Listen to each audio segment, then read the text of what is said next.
મોડાસામાં પોલીસે વકીલને માર મારતા હવે વિરોધ નોંધવામાં આવી રહ્યો છે। તો જિલ્લા કોર્ટ ખાતે બાર એસોસિએશન દ્વારા ઉગ્ર વિરોધ નોંધાવવામાં આવી રહ્યો છે। પોલીસ વિરુદ્ધ સૂત્રોચ્ચાર કરી વિરોધ નોંધાવવામાં આવ્યો છે। તમામ વકીલો કામકાજથી અળગા રહ્યા છે। તો કોર્ટ પરિસરમાં આવેલી પોલીસને કોર્ટ બહાર ધકેલી દીધી છે।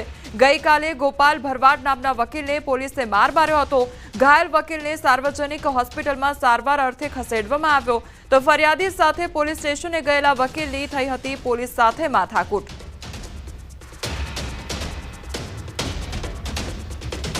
અમારા બારના આજીવન સભ્ય ગોપાલભાઈ ભરવાડ સાથે મોડાસા ટાઉન પોલીસ સ્ટેશને રાત્રે એમને સખત માર મારવામાં આવ્યો। એને મરણતોડ માર મારેલ છે અને તેમને રાત્રે મોડાસા સાર્વજનિક હોસ્પિટલમાં દાખલ કરવામાં છે।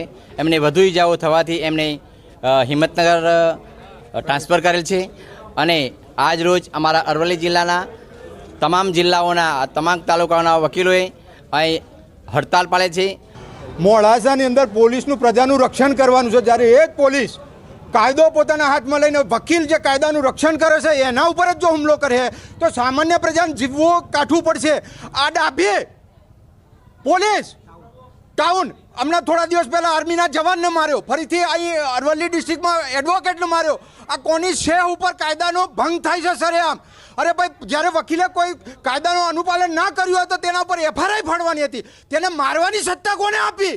કે કાલે સાંજે જે બનાવ બન્યો છે મોડાસાના એડવોકેટ ગોપાલભાઈ ભરવાડ ઉપર કે જેમને બંધી બનાવીને પોલીસે ગંભીર માર માર્યો છે, હાલ તે સારવારની તહેતમાં છે।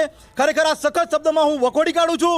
જિલ્લાની પોલીસને કહેવા માંગુ છું, જ્યારે પણ અગાઉ અમે ક્લાયન્ટને લઈ અને એસપી કચેરી રજૂઆત કરવા માટે ગયા હતા ત્યારે આ પોલીસે એસપી મનોહરસિંહ જાડેજાએ એવું કહ્યું હતું કે તમારી જિલ્લામાં દાદાગીરી છે।